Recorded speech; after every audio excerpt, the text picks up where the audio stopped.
Hello, I saw your question. I tried to replicate the picture here.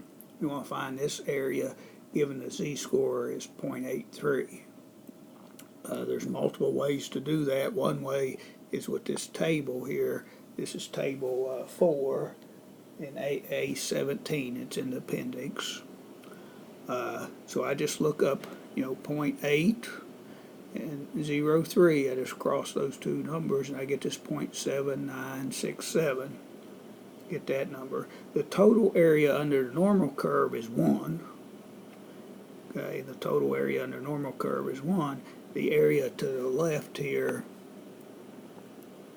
this area over here is what we're finding in the table is 0.7967.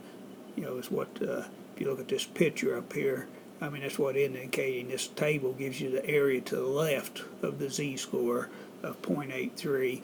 We want the area to the right, so the total area under the curve is 1, and so we just take this number away from 1, and we have the answer.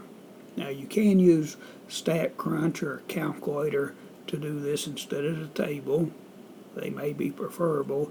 If you watch the videos for this section, they tell you there's a video on how to use StatCrunch to do this, and there's also a video on how to use the graphing, TI-83 or 84 calculator. So you have three choices, three options for ways of answering this. Use technology, 2 ways there, or do this table by hand. I hope that helps.